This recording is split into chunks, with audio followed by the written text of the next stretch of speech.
Hello and welcome to another session of Godbound. My name is Lowell, pronouns he, him, and this session is part of the Gauntlet Gaming Calendar, which is an online gaming club / community. If you're interested in this, you can find out more about this at gauntlet-rpg.com. We are towards the midpoint of our 2-month series right now. Our characters are in the Assassin's Library, and many things were learned last time. Many things were set up last time, and we will see what comes of that. So let's kind of look at what people have gotten with advancements, any gifts they want to take, anything like that. So Threadless. What are you doing with your, because you leveled up, right? Yes, I leveled up and Okay. I wanted to buy a new word. Okay. And what word are you going to buy? I was thinking of luck if no one else is calling it. Okay. All right. So you may add the word of luck. You will get the base effect of luck. Which is that I get to roll a 1d20 and then later in the game substitute it for any other roll, yours, mine, someone else's. Absolutely. And then hopefully you'll be able to get enough points to get a gift at some point. I have enough points to buy one minor gift. Okay. And do you know what you want to take for your minor gift? Probably the defense. Okay. One. All right. Because it's the most hilarious one. Just luckily I don't get hit. So Yeah. The best. Professor Vedro, what are you doing with your level up? I've been spending points as I'm getting them, so I think I just got 2 from the last level up. Right. And so I got a greater gift called Purging Noonday Blaze, which basically means I glow very bright, and I banish all undesired low magic out of sight range. Nice. And you can commit effort to make it very nasty indeed. For a particular person. Yes. Excellent. All right. So that's what you've taken for that. Tassos, where are you at? So I had a point saved from the last level, and I've combined with my 2 to pick up the endurance word, which I don't have any gifts from yet, but now in addition to not sleeping, I don't need to eat, drink, or breathe, which is fun. Okay. And my constitution went up to an 18. Okay. And Ransom, did you level up yet, or will you level up this time? I don't know. Did I level up? What are you at XP right now? I don't know. Did I get XP last time? You weren't here, but I think you're at 6, which is I think what everybody is at. So you should be at level 3. So 3. yeah. Yeah. Okay. So you're good. Okay. So I believe you. Let's see. You have. I think you have 2 points left for words, right? Or. Yes. I picked up a gift, and Okay. I'm saving for a word. Right. And the gift I picked up was the Nightingale Song, which is the one I used in the bar last time. That's right. The enchantment of everyone. Excellent. So let's see where we are. You've arrived at the Assassin's Library. Professor Vedro has been doing some research and taunting some of the acolytes, one might say, if one were being uncharitable about things. Threadless has been uncovering mechanicians old machineries from around the library. And Tassos has been exploring and meeting with some people. And in your encounter with the various assassins, and I believe, let me get the names here correct, that you went off with Rahan Din, and Rahan Din showed you some of the miraculous features of the library, and including the bound, fragmented divine figure, and then he booted you into the pit. It's all exactly what I asked for. Exactly. There was also a conversation with cats about various things. What other details, Professor Avedro, do you think are really important for Tyler to have in mind before I come to them?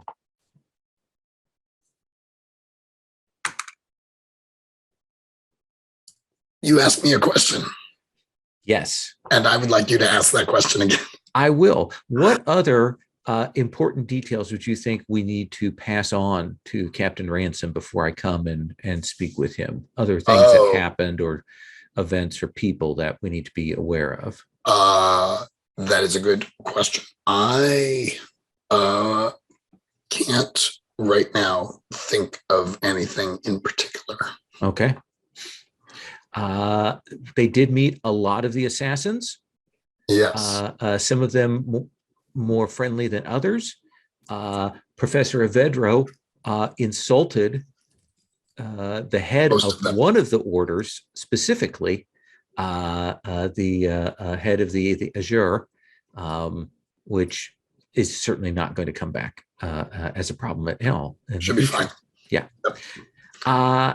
Threadless, what else should I keep appraised for Tyler? Let's see here. We finally met the Baird assassin, the one remaining one of those.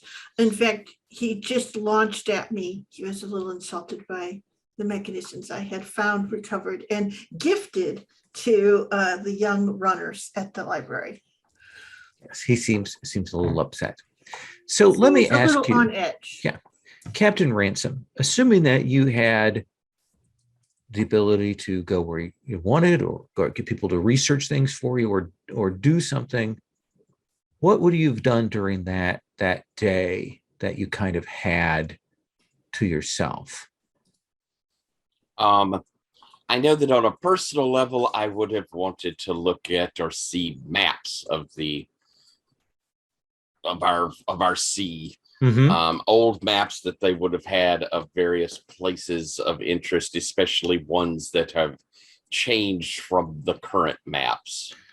Yeah, so you would have asked, and they would have they would have said that's a specialty kind of thing to look at. We have special tables and things for that, and they would have taken you to essentially a map reading room with tables that allow you to illuminate portions, or copyist over things more easily.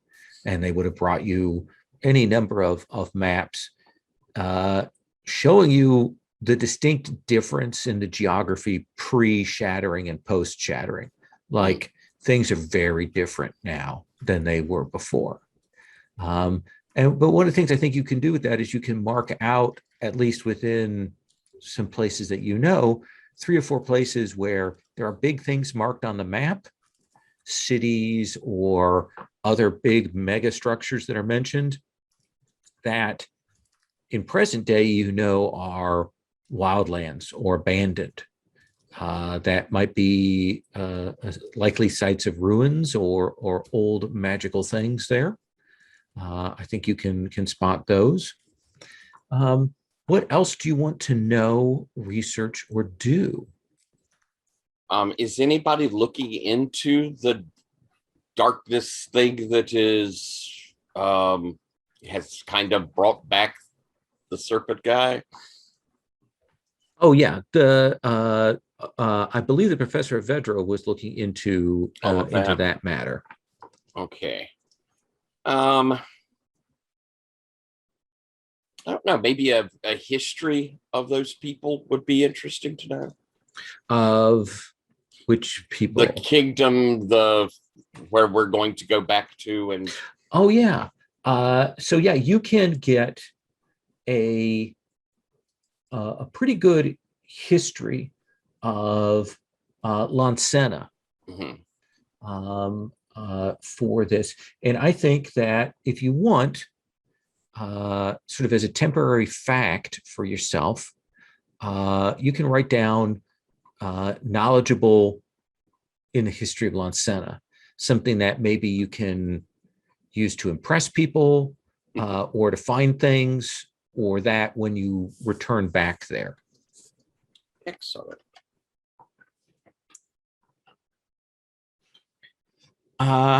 So let's then, you would have been at the dinner, you would have met the assassins, and so most of the people that are present in the NPC tab, you would be aware of at this point.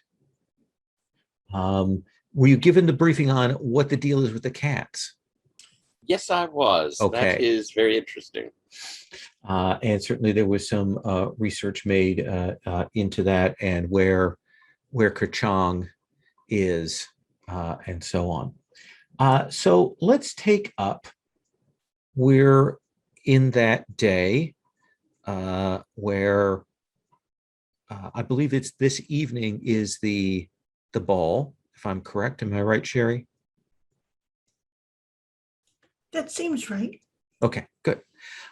Then let's take up with each of you individually as to where you are and what is happening, and then we'll see how we can use that. So, Sherry, this gentleman has leapt off his recumbent bike. And I leap towards the recumbent bike. I'm like, marvelous. He storms forward and he gestures at your bicycles and he says, "What are these?" Oh, they're gifts from the library. No, they are not.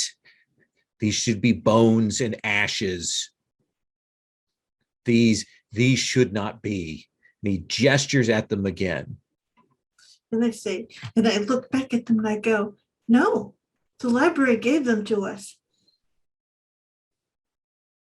And like, And she puts her hand out to protect the bikes, you know? Yeah. And he kind of like now his eyes narrow and he maybe kind of for the first time focuses and realizes that you're not one of the staff. And the staff, by the way, have fallen back in fear. Okay. I have not. He says, "Who are you?" My name is Threadless. I came with Scholar Professor Bedrow and so, wait. What's his name again? It's his first time. So, Are you a scholar? I am, but well, kind of stuff. I don't think You don't Professor have a Bedrow- scholar's ribbon. No, that's true. I am a student. Excuse me. I am a student of all buildings and all things built. And you just marched in here and found these corpses. She goes, yes, I found them. Then I would have you put them back where you found them, bury them again. But the library wanted them revealed. You do not know what the library wants? I do. And she sort of steps and goes, they're behind the panels, and it showed me the panels. He goes, "You don't understand." Are you sure? Yes. These are a false start. These are a false path. There is a reason I had them destroyed. They aren't destroyed. Because this, and he points to the recumbent bicycle, This is the proper way. Race. I'm sorry. Let's race. Let me have you make a charisma check to get his goat, I think, as it were. As it were. All right. I didn't hit the thing. Hold on. I got to run over and get the Lines Advanced page in the roll page. I apologize. Okay. All right. And my charisma check is what? Probably.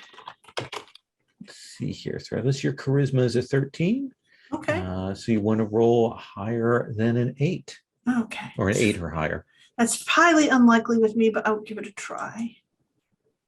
I got a 9. He cannot deny me. I smile. I put my hand back towards the poor cowering little kids. So one of them pushes a bike forward for me. I said, I'll even leave the cart on the bike. Oh, you do have an ego, don't you? I do. So do you. It's like we're twins. I'm no twin of yours. Oh. Then one of us is the superior and one the inferior. Let's see which. And you see, like, he stares back at those. He looks at your bike and he says, all right. And he will go out and does that thing where he has to like shift the bike sideways to make room in the hall. Oh, that seems a little awkward. Kind of just I'm sorry, right up. what? So where are we going? We will go the casement way, up on the ramps, across the roof edges, down through the blue hall, back across the terraces, and return to this spot.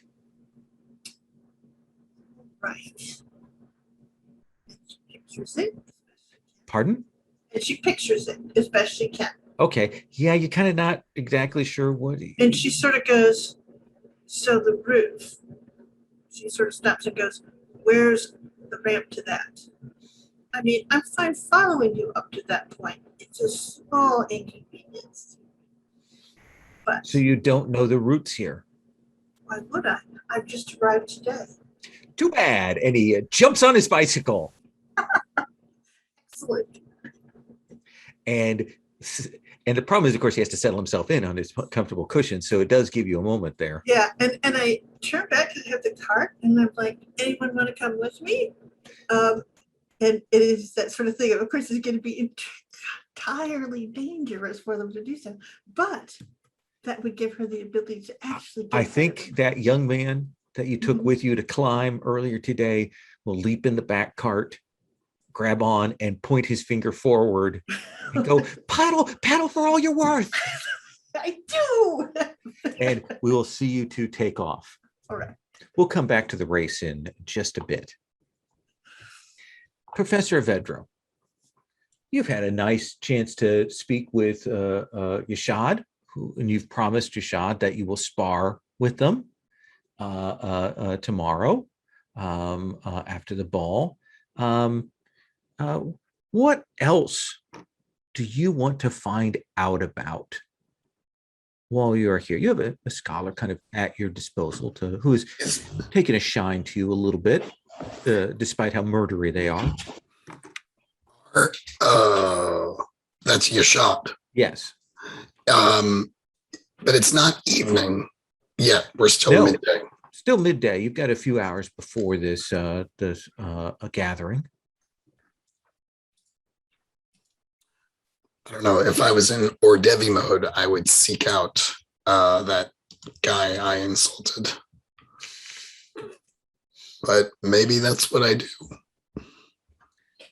So you're going to seek out the head of the Azure?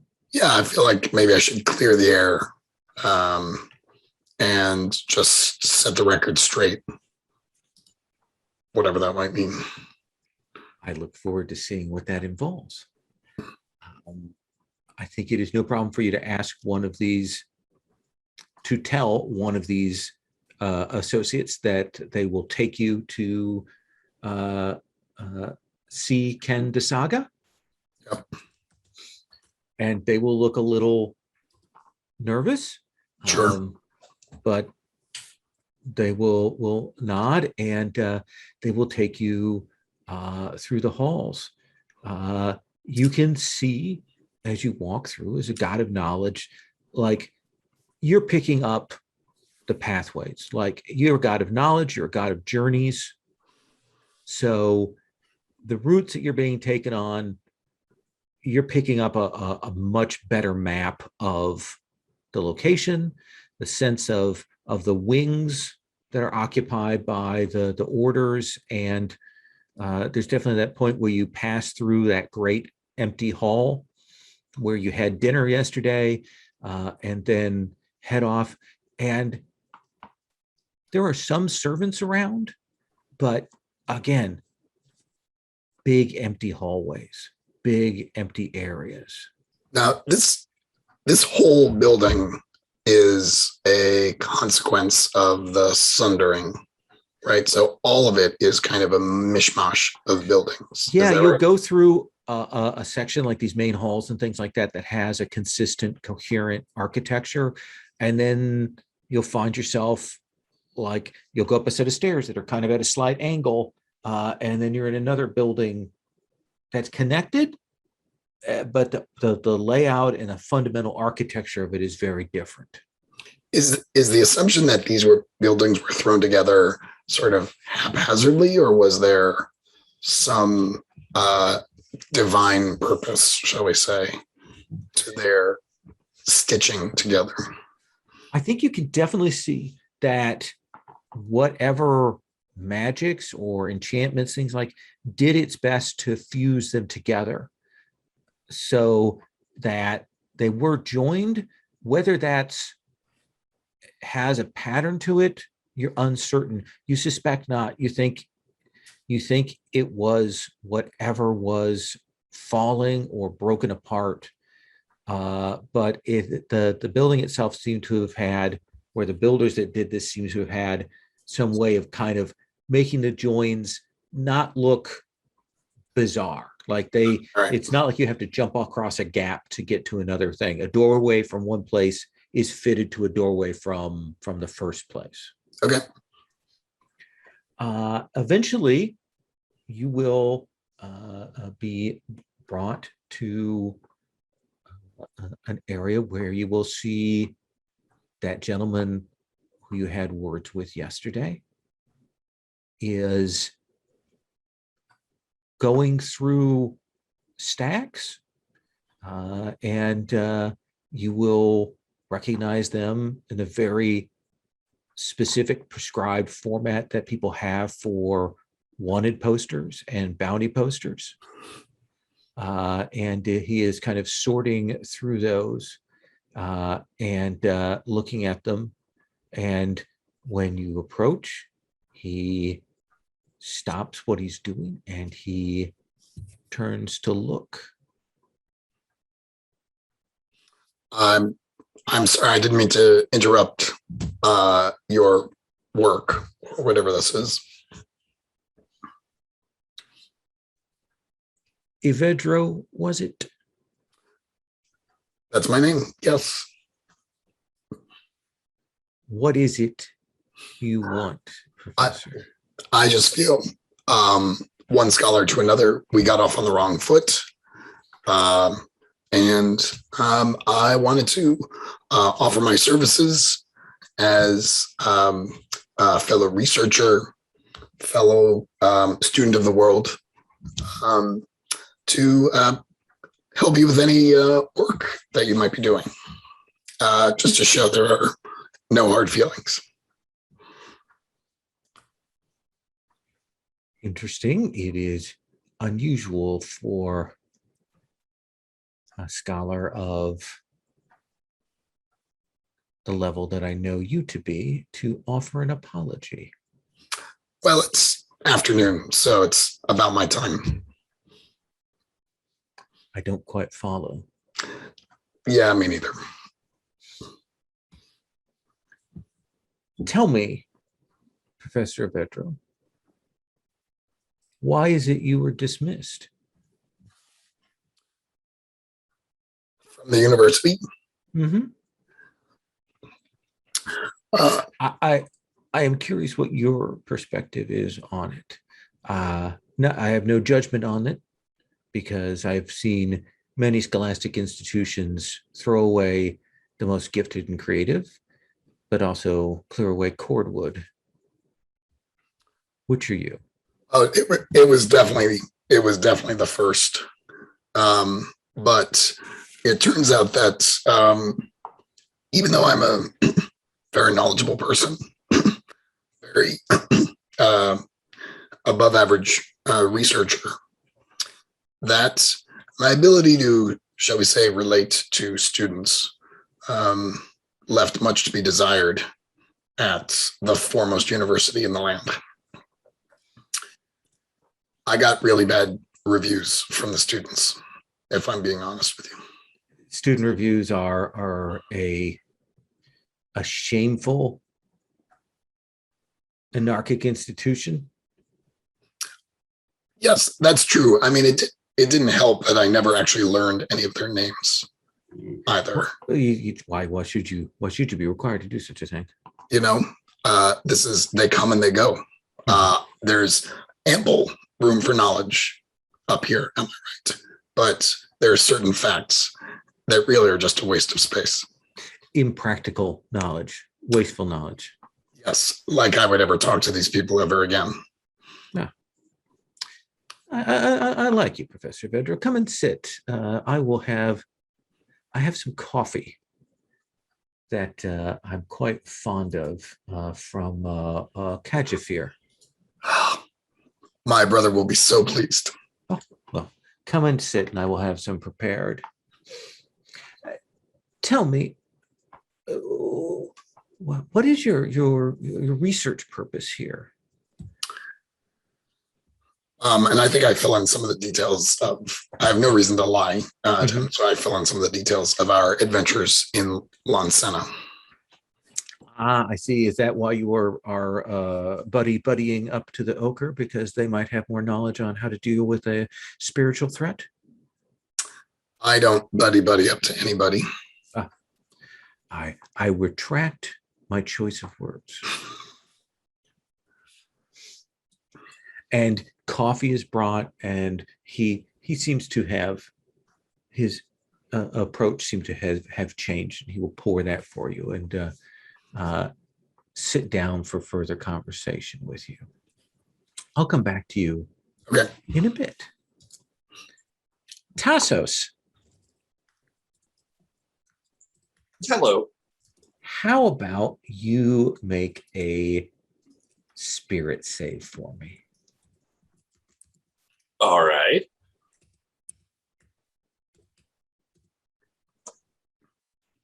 This isn't anything related to fear or anything, is it? No.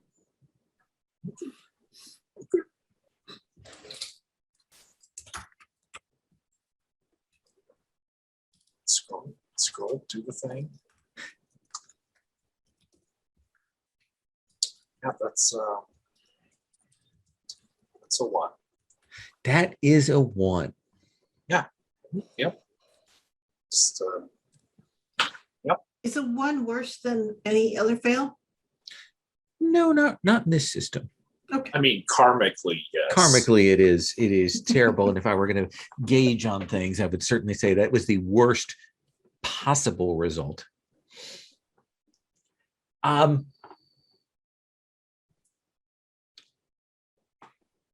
You find yourself back up at the edge of the pit.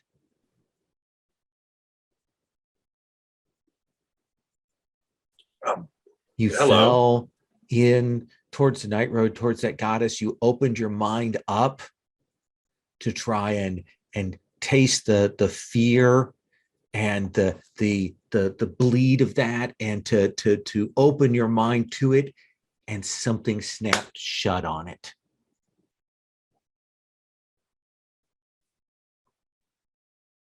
Is Rahan still up here? Yeah, standing there, arms crossed.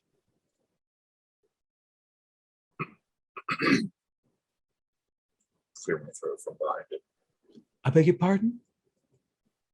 It was just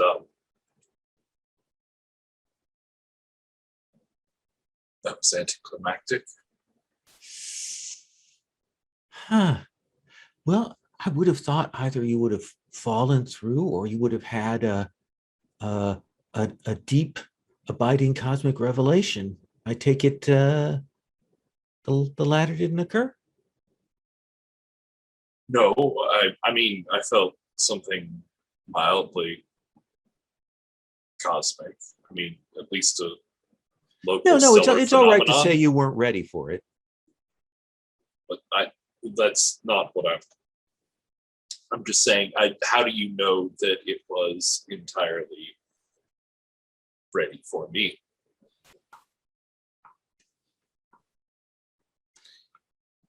And you kind of maybe kind of getting yourself up, and he will kind of lean down and he says, because I just can't keep myself from doing that over and over again. Wait, I'm not your first? No. He puts his hands on your shoulder and he says, you misunderstand me. I'd hoped that you would perhaps experience what I had experienced. Any chance to prepare for it anyway? How was I supposed to get my mind into the correct open state without any sort of warning?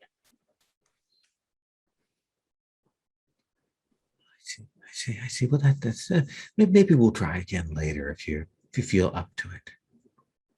I will definitely be doing this again later and better and in front of an audience. Absolutely.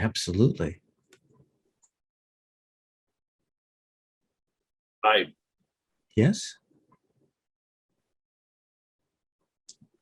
Have to talk to a chicken about some cats.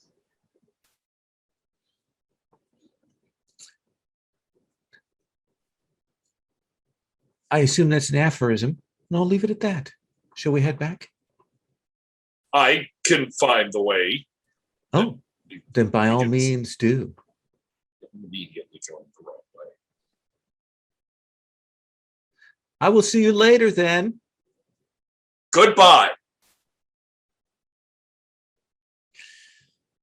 And you will make your way back. I would like to say that he at least witnesses part of the race right in front of him. Yeah, I think you're kind of in a sour mood, and I think we do see out of the way, fools! And these two bikes go tearing past. I don't like this place at all.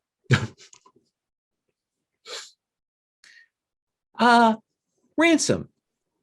Had your maps, you found out some things. What are you up to here when we come back to you? I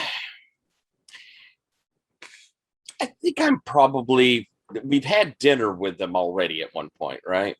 Yes. Then I'm probably kind of wondering about trying to meet students as they're going about their things and just kind of learning trying to talk with them about their life here, why they're, what they're hoping for, what goes on, what their day is like. And I think what you'll like you expect there would be students here in the library, like scholars in training and that kind of thing. But you'll talk with people and stuff, and you realize that there aren't any.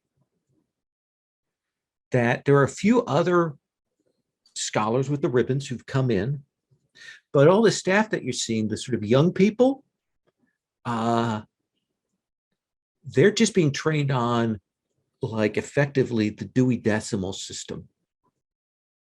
They're learning how to go and fetch books, how to recognize keywords and how to bring books to people. And some of them will say, yeah, you know, they'll explain that if they're very good, they can become part of the permanent in-house staff. There aren't very many of them. There used to be more, but otherwise they can, you know, at a certain age, when they come of age, they will either become domestics here or go back to the servants' village and strike out into the world on their own, knowing their letters and ciphers. I see. Do none of you train into the assassin orders?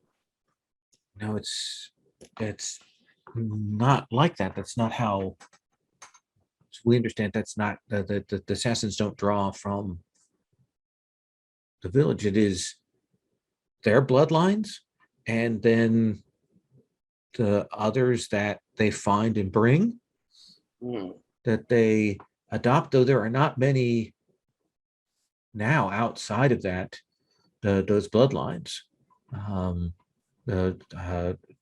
Ton Sakar and Yashad are the two. And somebody will say, and I think Eben, and there's kind of like some discussion, like clearly Eben is an anomaly or something weird for them. But yes, the numbers are smaller. And there's much discussion about that, much debate about, as we understand, if we have heard, about whether they should recruit more broadly. Well, if they're so reduced in numbers, that would seem wise, but none of you ever become students and learn more of the knowledge in here. It's just assisting those who come to learn. There's kind of a pause, and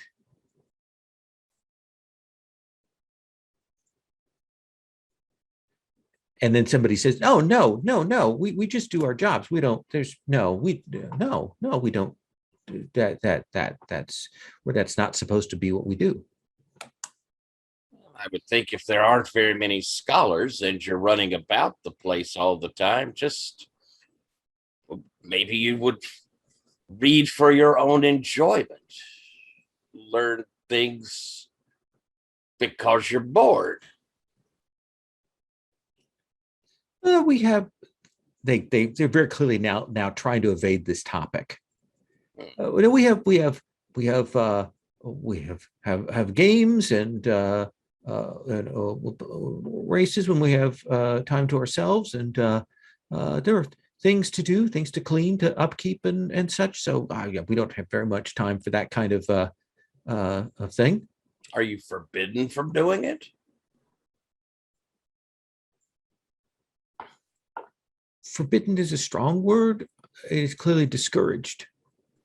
Oh, that's a terrible shame. I would think that the betterment of your knowledge would make you far more capable of sustaining yourself once you leave, if you leave. That's what Legia says one of them. And then the other, like, shh. Who? Nothing, sir. Oh, no. Please, don't worry. I'm not one to tell tales.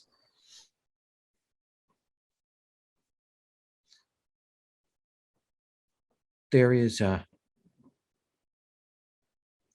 woman, Legia. She's here.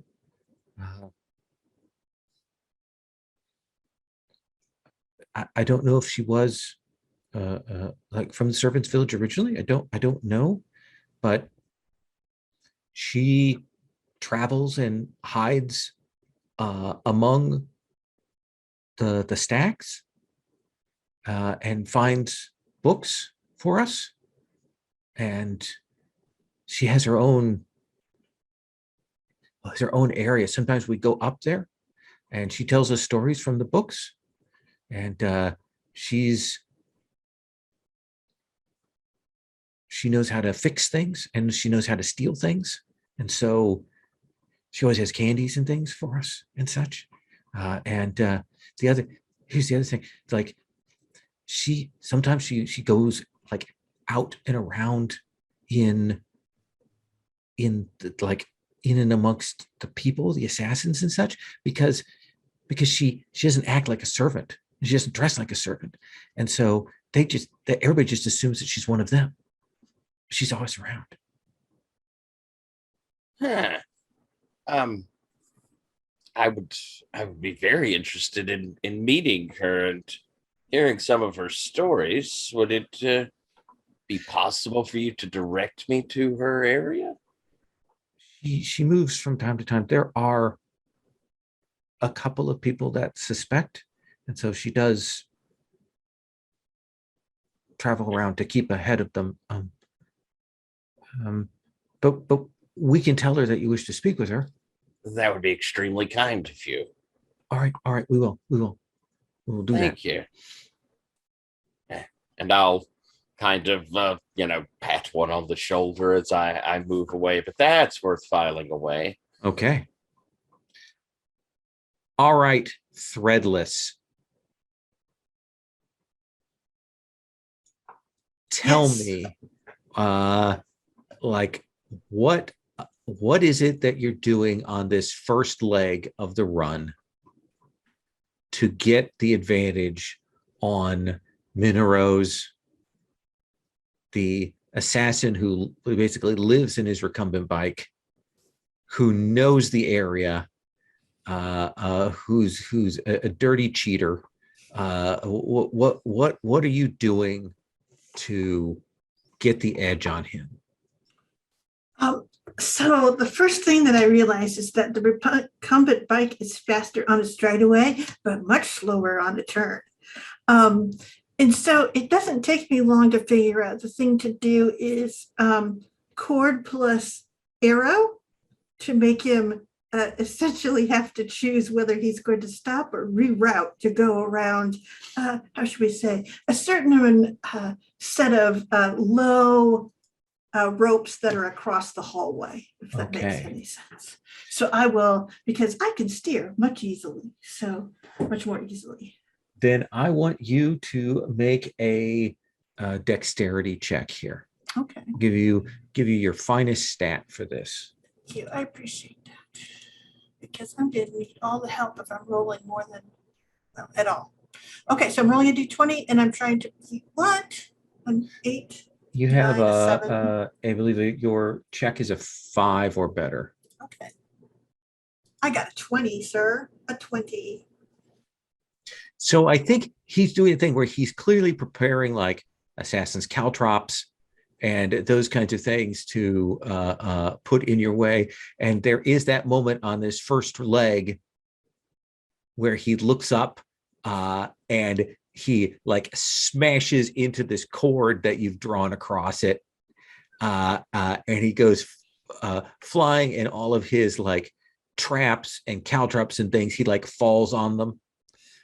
And then he's forced to grab and take his bike, even as you're like zoom up this ramp, and he has to like set himself back a ways to get the speed to go up the ramp, and then he's like coming up behind you, but he does know the place, so he is trying to gain on you.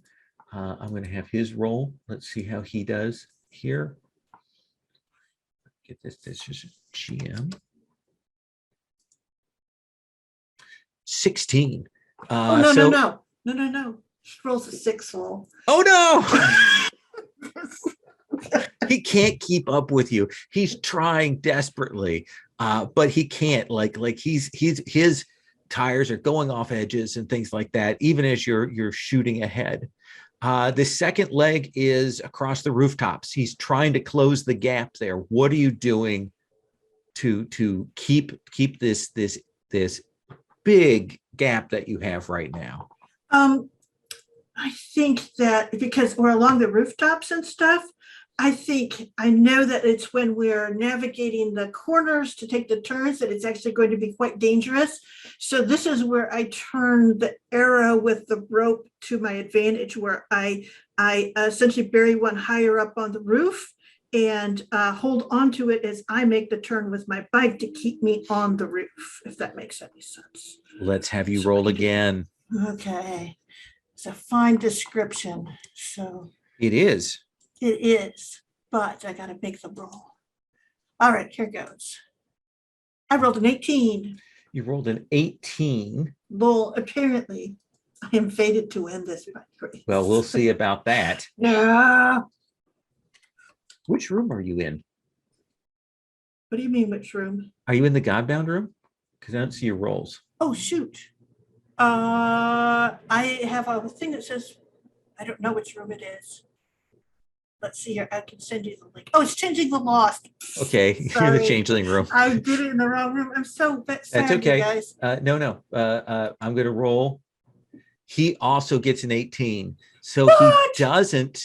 he doesn't like catch up. But there is this moment when you're coming across the roofs where you hear this and like clearly he like throws some kind of like rope or latch or thing, and you think that maybe he's going to grab onto your bike to maybe use you to like drift, but instead he grabs that kid and he yanks that kid out of the bike to fling him off the roof. What do you do? Leave that kid. Oh, Yeah, no, nothing happens to that kid on my watch. okay.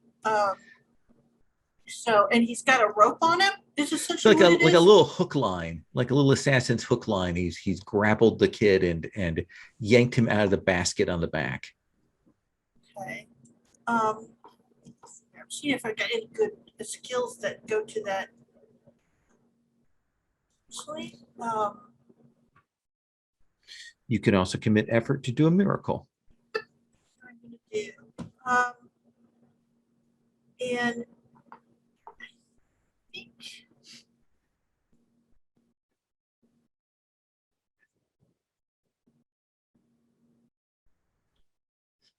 Their collective bargaining would be, maybe you don't kill us. yeah, so I think the miracle that I probably do is she actually uses her bow. She threads another line right through his, like follows his line. But just to get that rope around, and then essentially I think she's got it. She's got that one that's on, it's on the roof, right? So the one end is on the roof, so it's the other one. And she like throws herself down that roof, catches the kid, and swings back up. But if I have to make a roll for the No, miracle, I think with a miracle, I think you can do that. Swing back up onto your bike. He's maybe gotten a couple ticks closer, but he certainly hasn't gained the advantage that he thought. Even as you're heading into the blue hall and coming back, you go shooting past Tassos, the two of you. He's got about a gap of about 10 right now. Okay. So roll me a d20. Okay. I'm using the same thing just because that's where I started in, and I have to put my name in the other one. Okay. So D20. A 2. Oh. Do you have anything like with your luck miracle? I have not taken the reroll. Is there a luck miracle? I could do that. No, you could commit effort for the day To reroll? to reroll. Okay, sure, I'll do that. A 20. What? You went from a 2 to a 20. I was very excited because I had a 17, which would have allowed him to get ahead of you on a 2. So what does that look like? Like he gets up close, like he's going to pass you. How is he doing that? So I think he's like actually cut up over the roof, like instead of going along the edges. Because he made up the terms of this race, right? So it's like he's just change them on the fly. And so he's kind of come up and over the roof, and he comes down at me, and it's that thing of actually my 2 is when he swings by and sort of pushes us like almost off the roof. But Mhm. again, it's my rope, and I sort of catch it, and the kid's ready for it too, and is grabbed onto the rope then at that time. So it's just us getting the bike back on, and then we pass. And you're Because we're ahead, and he's no, no, no. Yeah, superior bicycle. And you arrive back. You do, a Fast and the Furious style drift turn to end break there with the kids, and he comes riding up, and he doesn't stop. He just rides past your door, and he just keeps going.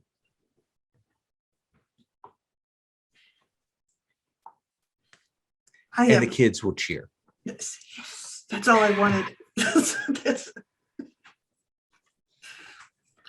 They are mine now, Lowell. Yeah. Oh, yes, absolutely. You like Tyler, you've treated them well, and you've done well by them, and they are there for you 100%. Let's take our first break. We'll come back and check with Professor Vedra and Tassos, and move to get the group together after that to communicate with one another. So we'll take 10.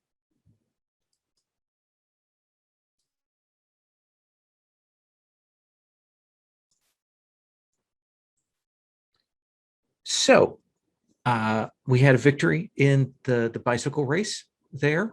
Cool runnings there. So let's come back to Professor Vedra. And I believe we left you hanging on some questions there, didn't we?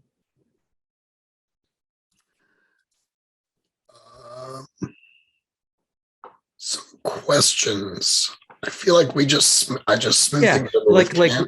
like what did you want to talk to Oh, right. him about? Like, is it that you want to establish a relationship? Is it that you want some questions answered? What is it you want? Just to consult with my fellow Godbound. We had talked about you all reminded me that we were trying to take this place over. And I wonder Like if to establish dominion. I start that process. I have no idea mechanically what that looks like, but I wonder if I start trying to this guy is the head of the Azure. I maybe start to lay the groundwork for taking over, or at least influencing the Azure. Does that seem reasonable? Yeah. So one of the ways you can do this is you can start with, you've got your influence, and you've got some of that uncommitted. And so, like, consider how you might frame your words up. What do you want to do to make him more receptive to you? If you want to invest influence there to use your gifts to make him intrigued, make him interested, make him more friendly to you, what do you want to do? Hang on just a second. Sure. Okay, so I'm gonna commit effort to do my gift, a truth that burns. Commit effort for the scene and choose a visible target, and learn the knowledge of them or their plans that they least want you to know, as judged by the GM.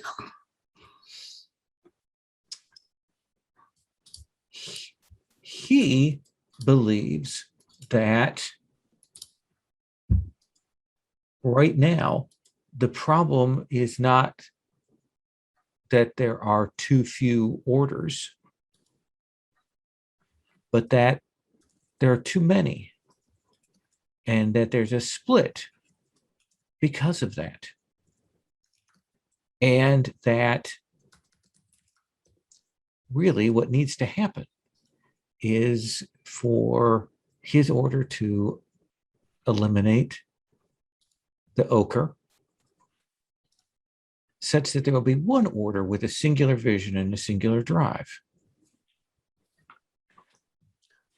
I 100% start to lay the groundwork for, I say things like, it seems weird that there are 2 distinct orders of assassins, 3 distinct orders of assassins, as it just feels like maybe you all would be more efficient and poised to grow if you were to say consolidate into a single order. It's a very interesting idea. I mean, it has happened that as the orders have fallen away, as we've lost them, the various duties, kinds of targets, kinds of knowledge that they've had have been interlarded into the existing remaining orders. So there is a certain precedent for that kind of consolidation. I mean, we've seen this with all the great organizations in the world, that in order to concentrate power, you need to sort of bring people together under a single umbrella, shall we say. You are very perceptive. Certainly, it has occurred to me, but you know how these things are. Perhaps that is the natural evolution of things. But surely,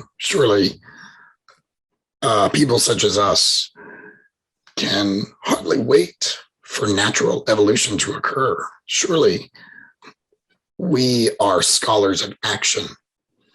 One reason why we are not in the ivory towers of academia is that we believe in getting things done and not merely waiting for them to happen so that we might observe them. You have a good point. You have a good point. You give me certainly food for thought. Well, why do we need to think about it? What do you mean? You and I can make this happen. You and I. You could make this happen. And I would provide whatever support you need. And what kind of support can you provide, Professor Avezra? I am very good at commenting on people's inadequacies.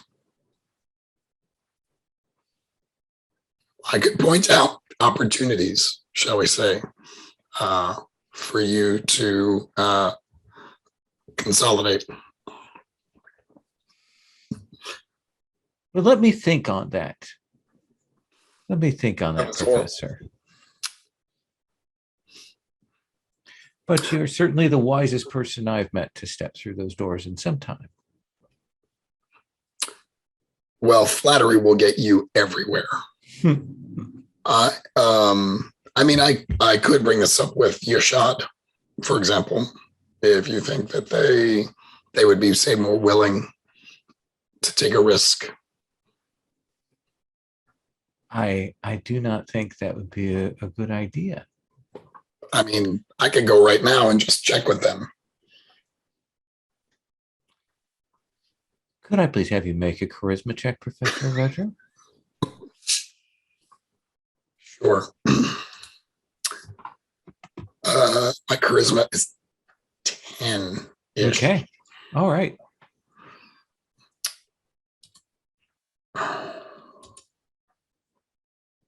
And I rolled a 12. So you will make that roll. And you see that moment where he's looking at you and you can see it crossed his mind of how, to his mind, how incredibly easy it would be just to kill you right now. He has 100 ways to do that. That's what he's trained in. And he says, don't do that. You know what? You know best. I do.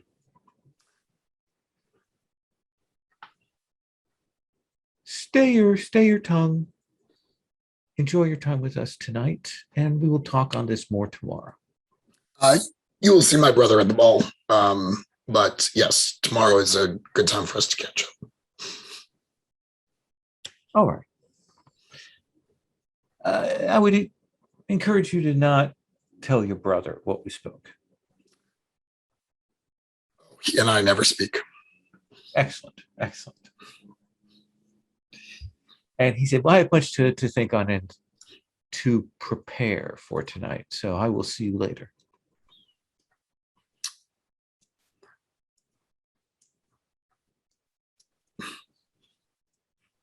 Oh, okay. Can you have some of this coffee sent to my room? Absolutely. Fantastic. Absolutely. I'm gonna go check and see how that bicycle race worked out. Okay. Let's come back to you, Tassos. So, funnily enough, I was going to go see someone about expanding the number of assassin orders. So it occurs to me that maybe that's You now are not the yin best and idea. yang, aren't you? These two. But it occurs to me from a metagaming standpoint, that may not be the best idea right now. Fair I enough. think we're messing with them. I say do it. I was going to go to Yashad, Okay. and I was going to. So let's cut to Yashad. So I think on the way to Yashad, there's just this cut of Tassos walking down the hallway, and anytime they pass someone else in the hallway, one of the librarians, one of the other guests, one of the various runners of any sort, they would just stare at them for a moment, peevishly finding whatever sort of strong surface fear they could and just ratcheting it up to 100. Because they're sort of pissed off and just lashing out at everything at the moment. But yeah, so we get to Yashad, and they just slam the door open into the wall to wherever she is. She is seated there. There are books around about. You can see that she has some paint pots and water, and she seems to be doing some watercolor painting. And she looks up, and Tassos, please come in. This entire organization is falling apart under the inadequacy of its fractious and frayed orders. You need something new. There needs to be something new in this library, force that will bring stability and order and reason and soft cuddles back to the Assassin's Library. I was following your chain of thought until that last item that you mentioned, but come and sit down. Tell me what has gotten you so upset. Well, tell me, you're a scholar of violence, of various and sundry methods? Yes, I am. So apparently there used to be more Assassin's Orders of presumably different colors, and they faded away. But how would a new order be made officially from scratch? It's not really my thing. What were you the scholar of again? Violence. A history of violence, a knowledge of violence. I am a historian. I am not a maker of things. I'm just asking you to know how people did it in the past. There were dozens of orders in the past, but they died out. They were killed. Numbers diminished, dwindled. Their tasks absorb into other tasks, into other ways, other means. And then, of course, there was the sundering.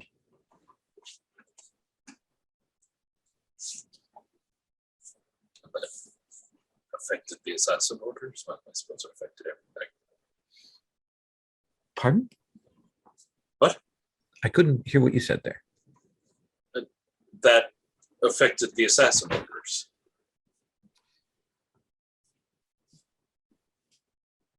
A great part of what happened in the sundering were wars. Wars between the great outside empires, wars between the nations, wars between those who built different gods, those who followed different gods, those who journeyed up through theocratic mechanical manipulations up into the heavens to grab powers and come back down. All of that war. And assassins are in great demand in wars. But these were not wars like any other thing. So much of what happened before, what we had as skills, powers, abilities, were lost in that. There were only 7 orders that survived the sundering. And now only 3 remain, though one is in the hands of a senile recreational enthusiast. He almost ran over my foot. Welcome to the club. So there's no mystical dagger they have to kiss, or There are rituals, there are sacred- powers. There are things here that make them what they are.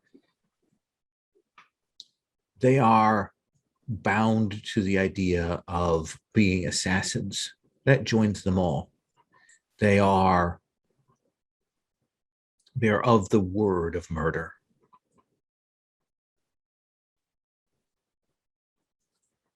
That is how I would put it. That's the gifts that they possess as a result of that. With the Azure particularly dedicated towards the worlds of the mortals, and the Ochre towards the worlds of the other things.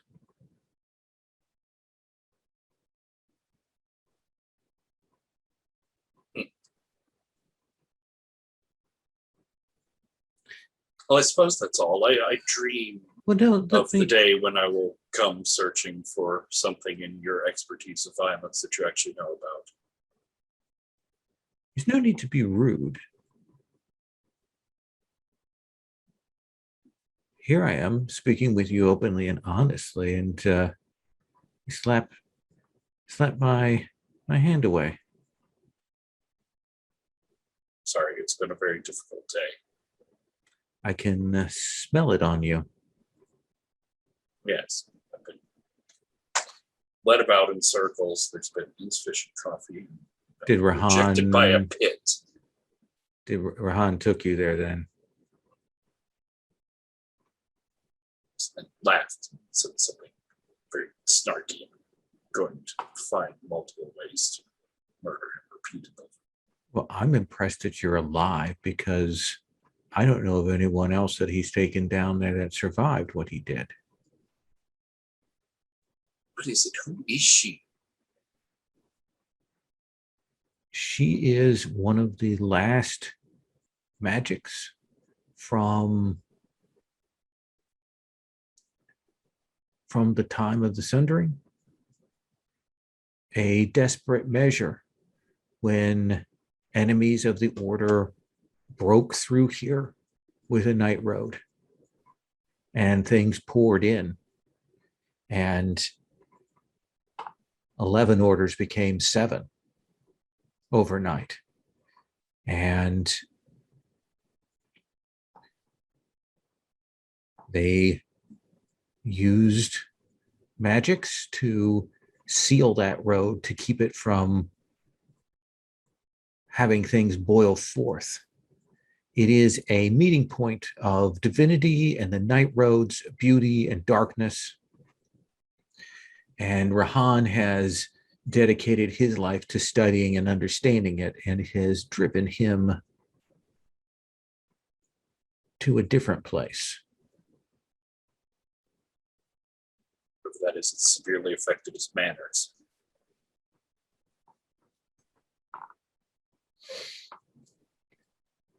Well, I apologize for him if he was rude to you. Thank you. It seems nice that someone should.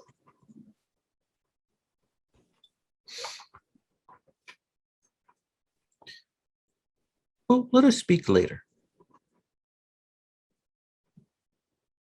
All right. I have to go. Absolutely. Prepare yourself for this evening.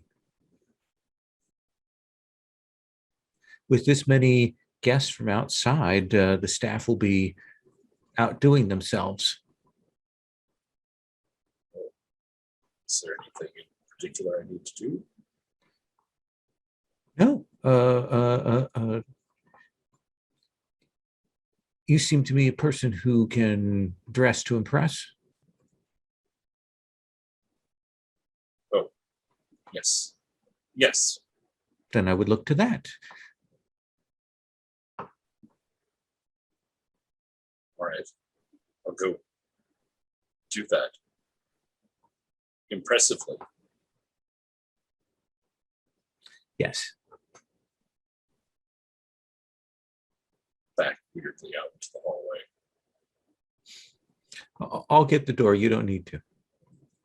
It's fine. I wasn't going to.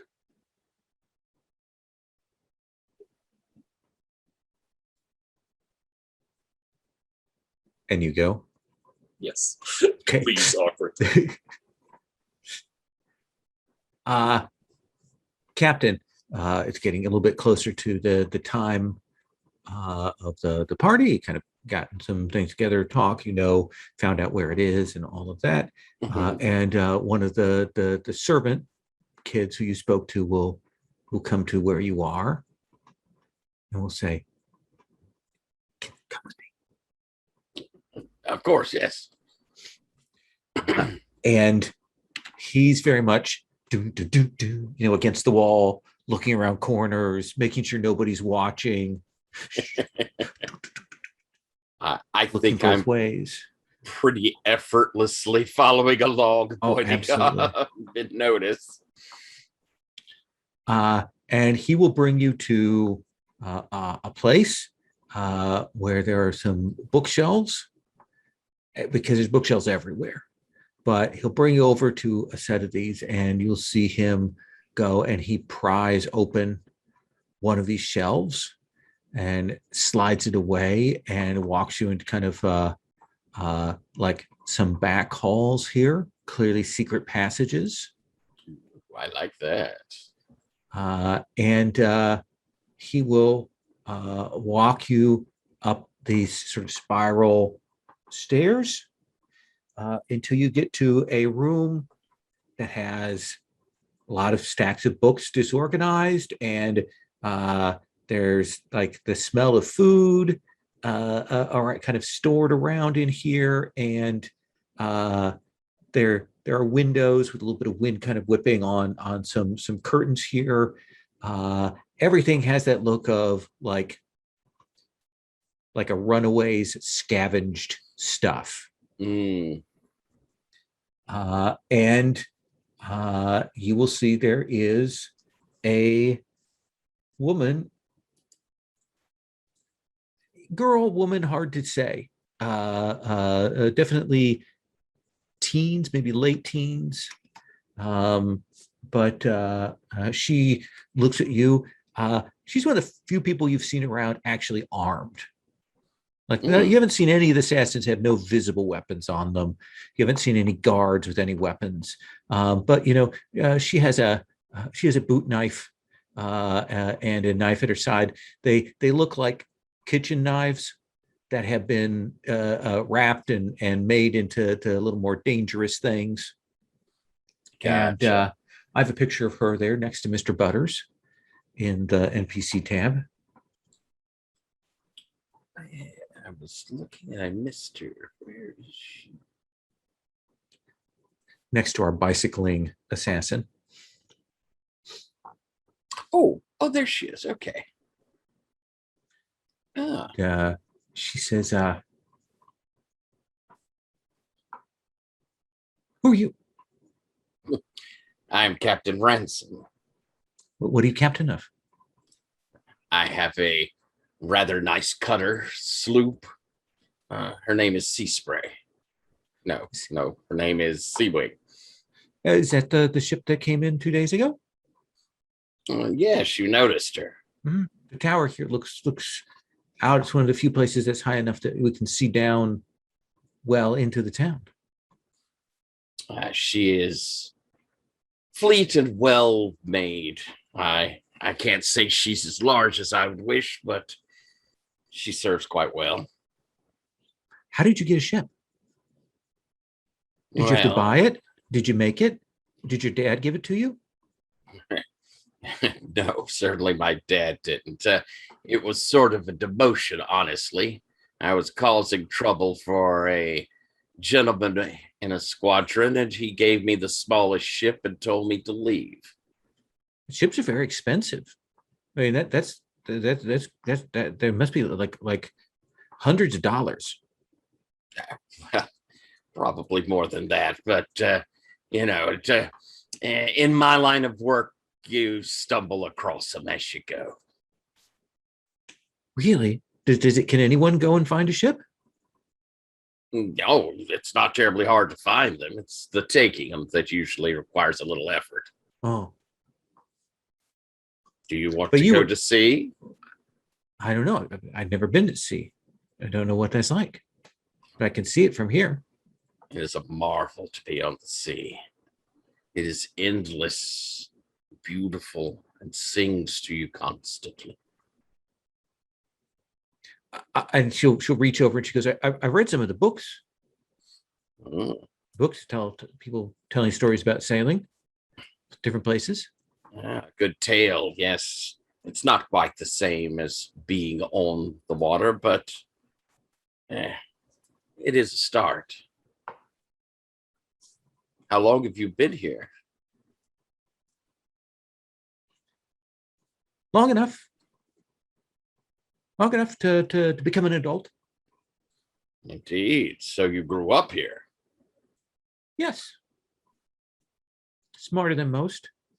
You must be. You haven't been caught. The others don't know that they don't have to do what they do. They stay in their roles, but they have family back home, back in the town, things like that. That's why they won't get out of line. But me, nothing, no one. It's a sort of freedom. So you came here like they did to learn to fetch and search. No, not exactly. I was brought in to carry water. That seems a mismanagement of great talent. That is exactly what I thought.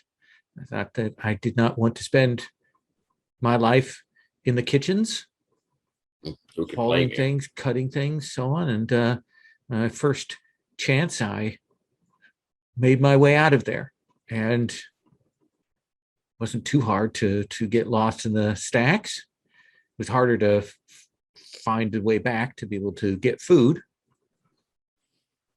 But there are ways. I have little traps I can catch birds when they come. There are gardens in different places. And then every once in a while, I make my way back down to the kitchens. Or, like tonight, I make my way to the party. Well, you're going to be in attendance. Absolutely. And so far, the masters of this place don't notice. They barely know our names. Most of them don't. We all look the same. I can carry myself like a collector of books as I move through the halls, and they don't think anything of it. I have the proper jackets and bags and such. So when I'm down in the stacks, no one would question me. There are a few that have seen me in odd places in different clothing. Not any of the high ones, but the high servants. So I have to be careful around them.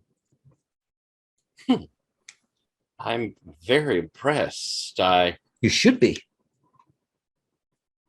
And I have to think that you probably know this place even better than most of them at this point. That is a certainty. It may be that I could use some help getting around this place eventually. I would propose a trade. I am listening. I'm attentive. I have something that might help. Obviously, it's not something that you have to have, but it might make things a little easier for you. I reach into my sleeve and pulled out a golden ribbon. Is that a scholar's ribbon? Yes, But you have to return them when you leave. If you don't have it with you, not this one. oh.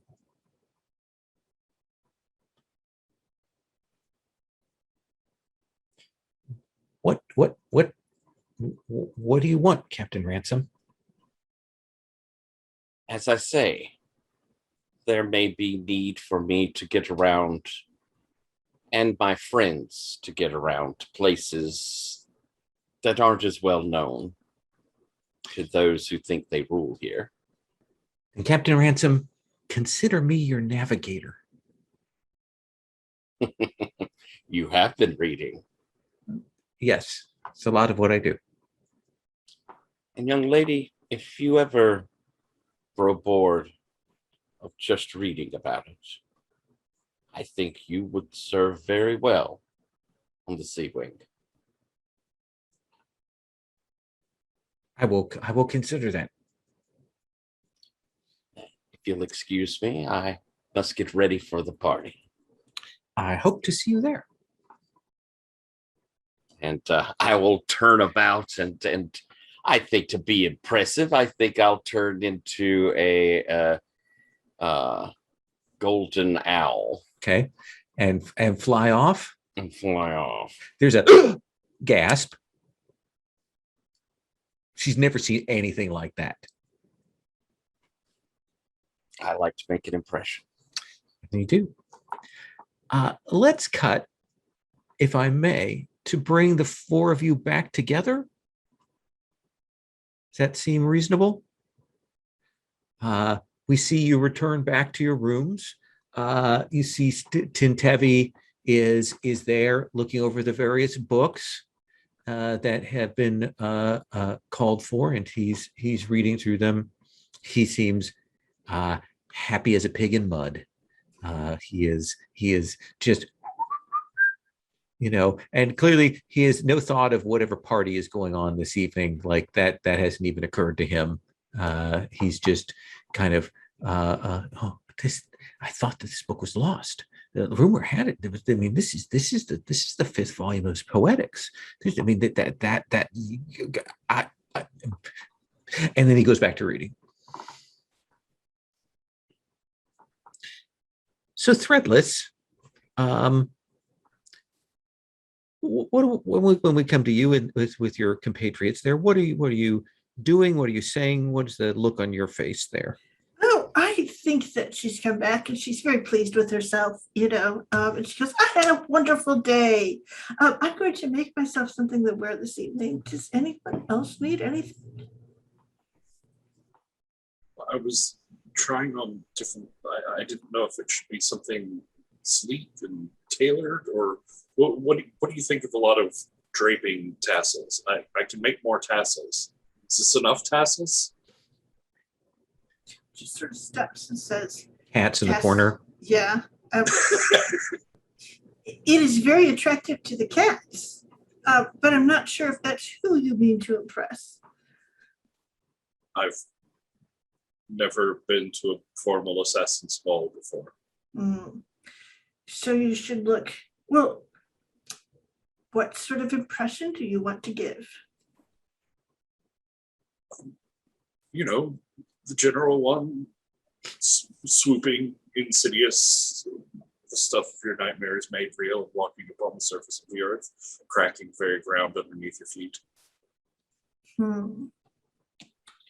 All right, so subtle wealth, mostly black. Let's see here. What particularly thematic do you want to suggest? I'm thinking about what sort of cufflinks I ought to get you. Cats seem to be coming up a lot recently. Cats it will be. Yeah. And I think that she works on like sort of a suit that's extremely fitted to you. Like underneath there's like a vest, there's a shirt, and all of the overflowing things are at your wrists. When their sleeves come out, there's a sort of frill, and you can see the cufflinks, and they look like cat's eyes on that white fleecy thing. The fabric that you're wearing is like a black, but it has a pattern to it that's been woven in. And if they see it, it looks like, again, it has that sort of sense of it moves, and there's just that sense of something has slid through the shadows. So it has yeah, I can spell it. Anyway, it has a pattern that seems to slip underneath the eyes. Yeah, and I think that you have shoes, and that is where they're kind of like capped with silver, like a blue silver. And they kind of look like, almost like they spark when you walk. But that's it. Otherwise, it's very quiet. Everything goes shh, shh, shh around you. It's unnaturally quiet around you. So it's ominous. It's good. No, I like the fabric effects. It's very, very nice. But you're sure I won't be required to have any tassels? She sort of stops and says, I could certainly.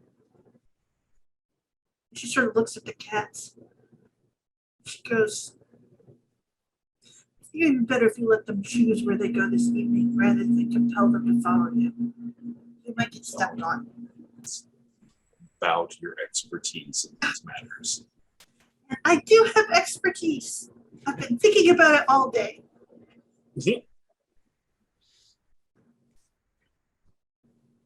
And I think she does turn to get the absolute name right, but to Ransom. She sort of says, your captain's coat is incredibly impressive. Do you not know that there's any way that I can improve on it, because it is the coat of the station that you have chosen to this point. But if there's something that you wish to aspire to, I could weave that into it. Thank you. I kind of look down and, I have that bare chestity bit as I. Which I read quite like. Her eyebrow goes up, So. I was thinking that perhaps giving a bit more of the impression of the raptor of the waves. And I kind of make this like little shrug, and you see my chest and up around my neck and my hands get covered in these feathers. And off the top of where it's coming out of my coat, you could tell that they are immensely sharp. She stops and she goes, well, I don't know that I can improve on that for that particular impression. I could decorate it if you wish. That would be lovely. Thank you, Threadless. That's what she will do. And essentially, it is just a scatter of beads and threads that make it look as if they're droplets of water on your feathers. You are ever so talented, Threadless. Thank you. This is extra fun. How did you spend your day? Oh, I found some mechanicians in the library that were waiting. And then I raced the Baird assassin. He is hilarious. It was terribly fun. I think that we'll be best friends. Tassos, did you make friends as well?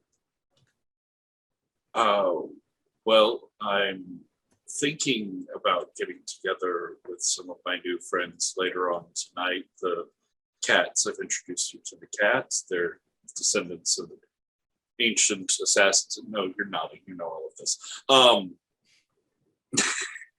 I was thinking about gathering them together as a sort of after ball soiree to unlock the deeper mysteries of Nightmare Hole to some other lower dimension in a much more dashing and immaculate way than Rahab did ever could.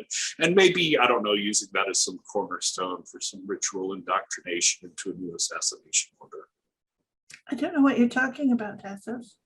Oh. Wow. That seems like you had a very busy day. Well, you know, things just sort of organically grew.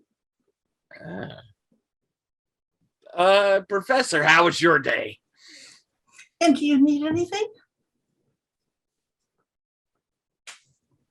I assume it is nighttime. It's now. getting dusk. Mhm. Yeah. Turning Yeah. night. So we are in more Ovedri mode. He's like, please don't call me professor. That is, no, that is my brother.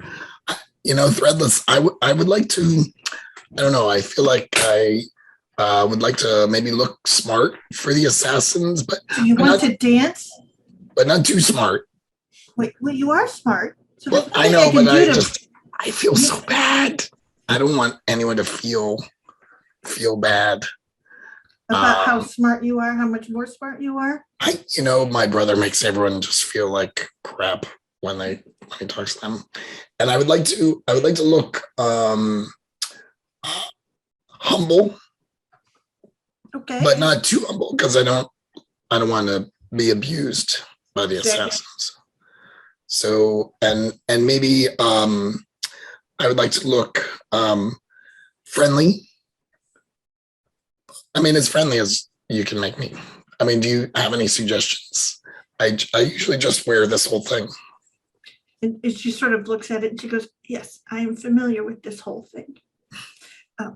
She kind of goes, do you want to dance? Do you want to impress the ladies? I You would don't- cut a fine form, or Debbie. it is Your appearance is august and notable. But if you don't want to dance, feel like you have that me. would change things. I feel like you have me confused with my brother. Not at all. I better not. I have a tendency to overdo it on the dance floor. That sounds fascinating. It's really not. So you're going to try to avoid going out on the dance floor?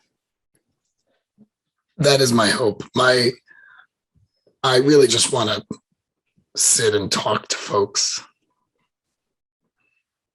All right, then, we will go with that. And she goes, but I'm going to use a sun motif if you don't mind. I mean, it fits. So just not too bright, not too big. I mean, there's only one sun, but maybe not like as, don't make it seem like the actual sun. You know what I mean? All right, I was hoping to just use those skills that I've so carefully honed all these years. But all right, I can Walking the pull it fine back line. for you.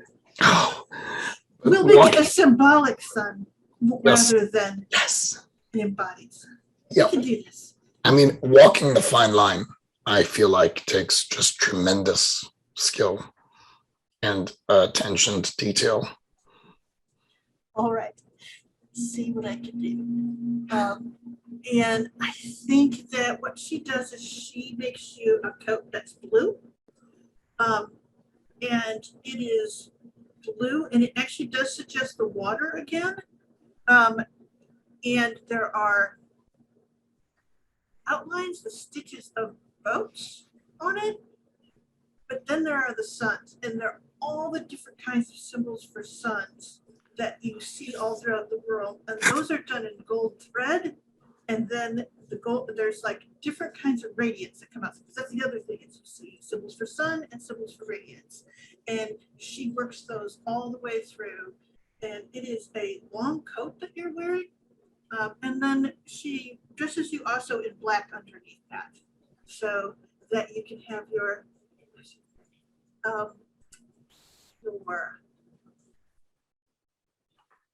self-held under that brilliance. So Nice. because that brilliance has to have the night to it. He's speechless. He's beyond moved. And then she's like, and you just need to comb your beard down. She'll sort of turn you towards the mirror. So, all right, I'm off to make something for myself. She will. Captain, do you want to discuss strategies with the group before you go into this?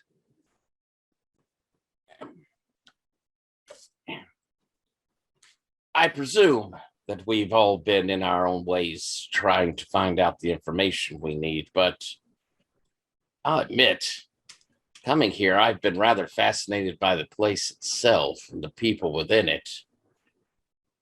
I'm interested to know what do we foresee for ourselves? This place, there's a lot to recommend it. We could always use a port to resupply friends. I wouldn't mind if we made good impression at this ball and maybe see if we could be welcome in this place. What are your thoughts? I think we should make it the center of the world. Well, that's ambitious. It's just that you draw the map.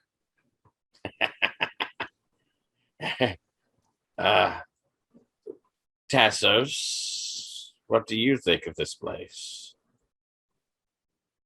I think it's wildly disorganized.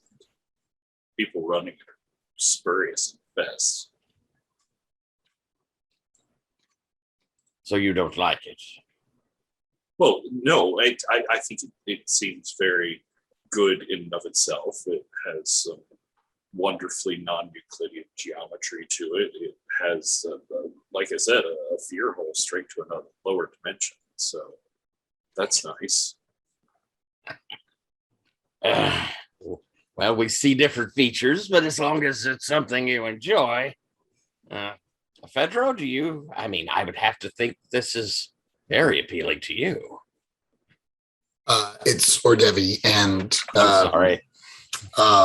that's quite all right. I mean, I wish Evedra were here. I'll be honest with you. I I mean, you know him. He sees the structure, he sees the knowledge within, and he is entranced. I see the people within, and I am entranced. But if it were up to Ivedro, he would tell you that the people here, the guilds, it's House of Cards. It's dominoes set up, and we only need to push, and they will destroy themselves and make room for us. That's not something I would want to do, obviously. But based on what Ivedro learned earlier today, it seems like there's strife that we could take advantage of. Yeah, that is the question then. Do we wish to shake down their house of cards? Or do we wish to build up what is here and make ourselves necessary for that building? Sometimes the threat of instability is all that is required.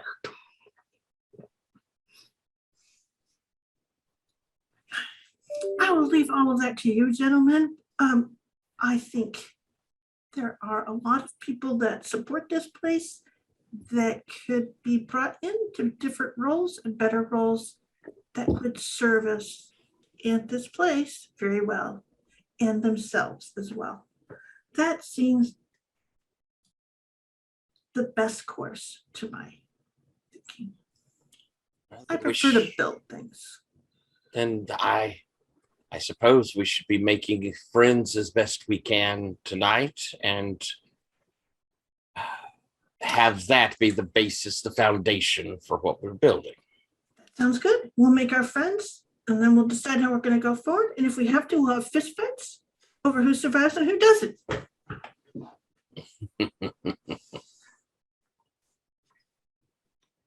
I think you will gather yourselves together, and you will look amazing. Do you drag Tintevi with you? Ask Tintevi if Tintevi would like to go. I'm right in the middle of translating this passage. And I've sent for a couple of other books, so I really ought to wait for them to, but I'll come down. Yeah, When you get it's done, okay. Ivedro said that you would find it an excuse to not go, to not have people see your, well, Give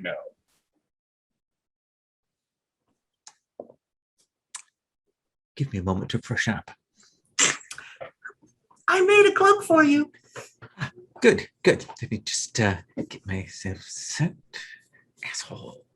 And he will pull himself together, and we will see the five of you follow the paths you've been told to, and you will come to a part of the place that you haven't been to before,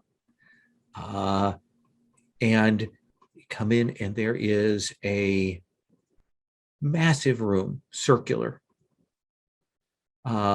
with walls going up a good 100 feet before they kind of arch into a dome. The walls are painted in different sections, but in different shades of blue, going from light up to dark, with like stars and astrological symbols on them. And you can see that each sort of section of this cylinder of these five sort of sections are all turning at slightly different speeds so that those kind of move. Above, like at the top of the dome of the ceiling, there is, tell me, Tyler, how many moons are in the world? Ooh, well, I like many. So I think we have 5 moons. So we see all 5 of the moons up there. Like, you don't know if it's an illusion or a mechanical object or what, but we see all 5. Dan, tell me about the most unusual of these 5 moons. I think the largest moon is irregularly shaped, but it's large, so it can be seen. The irregular shape can be seen with the naked eye, and it's striated, so we can see the stripes in the moon as well. Yes, brilliant stripes and colors. No one's quite sure what that's about. Patrick, tell me what is the deal with the smallest moon? I think it shows up on a weirdly irregular cycle. Like it'll come up 2 months in a row, and then it'll be 3 years before it comes by again. So even as we see the movement of the moons up there, we can kind of see it like vanishes, and then it comes back in a different place. They've clearly done to kind of represent that weirdness of its passage.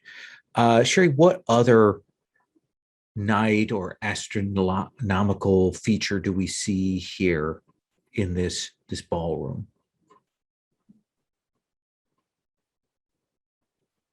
Muted.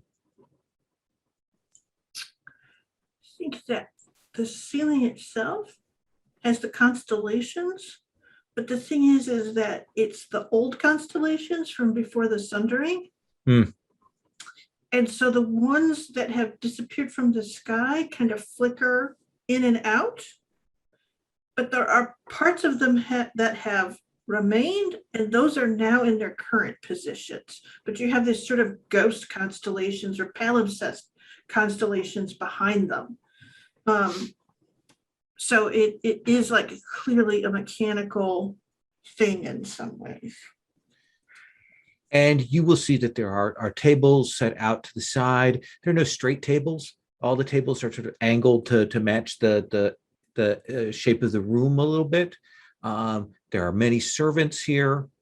Clearly, some of the servants are here sort of, to fill out the numbers. And then there are the assassins dressed in their formal azure and ochre colors, so you can kind of distinguish between them. You've met the named ones, and then there are others that are there. Maybe at most a dozen on each side, at most. You'll see, of course, the only one in green is there. He's clearly been forced to walk around.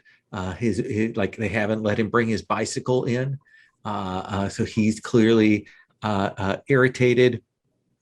There are cats around at the edges, and there are some guests, some other scholars here and such. And so I think we'll see you enter into this room, and we kind of hear that music swell. And I think the camera kind of sort of lingers on the five of you as you come in, and then I think it drifts over.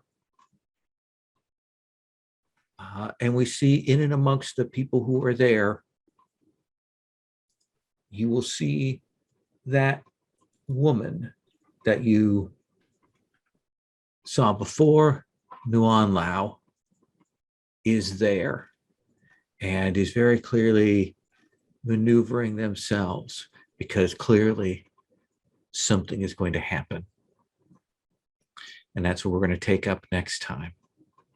Right at the ball, our masked person in the background, giving you a chance to interact with the NPCs, but also getting ready for a throwdown that is coming.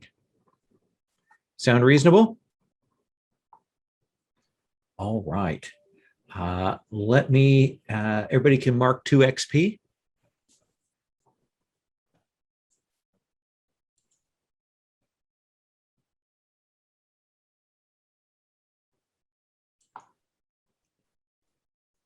A subtle ball of nuclear fire. Okay. I do apologize for the weird delay, the technical errors there. I'm very sorry about that. And I thought it'd be better to kind of stop here so we can start and have a nice full chance for NPC interactions next time. I would like to do a quick stars and wishes if everyone is okay with that, just to get some of those notes on the table before next time. Sherry, can I start with you? Well, I'm looking forward to a showdown and also the chance to describe my fabulous outfit. So, there you go. Okay. Stars? I think everyone did some neat stuff for kind of how should we say, putting the pins into how we're going to establish our dominion here. It is going to. I'm very, very interested to see how we are going to reconcile with the assassins or without them. So that's pretty cool. Let's see, wishes. No, wishes was my dress, so I'm good. Okay. Everyone was awesome though, and it was good fun to see all of you living your best words. So, Professor Avedro?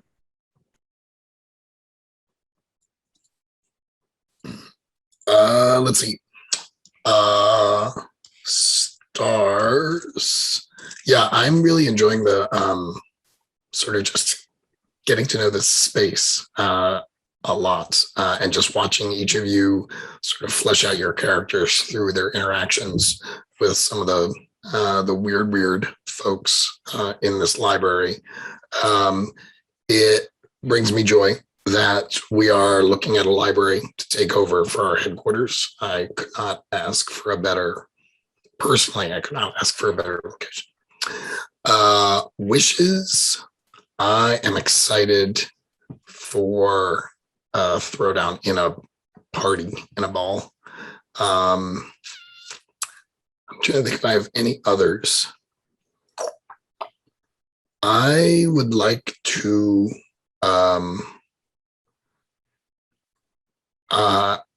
Tyler during the break had mentioned the Gators, and I really want him, Ransom, to talk to the Gators.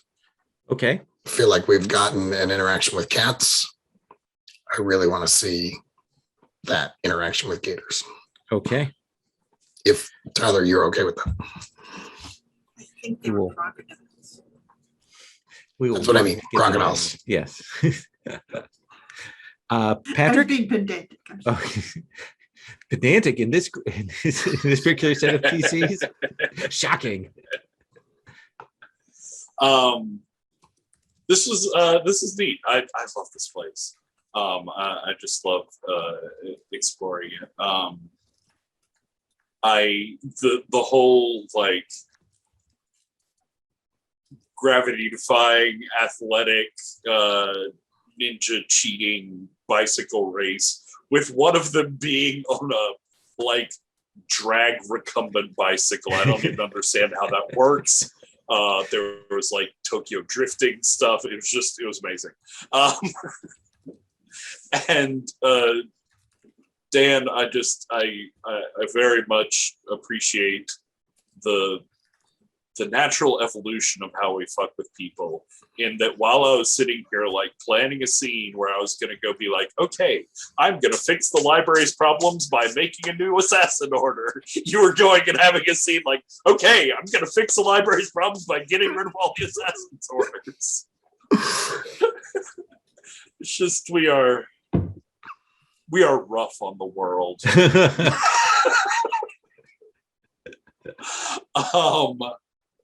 Wishes, definitely looking forward to whatever sort of strange fuckery comes from Masked Lady. And I was mostly serious about like, we're gonna go bust open a night road at some point tonight.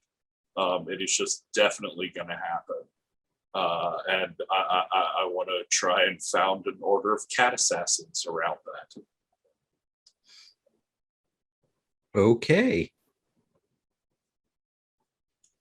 The night road is like, it's like a road into hell, but also where all the sorcerers go to get their power.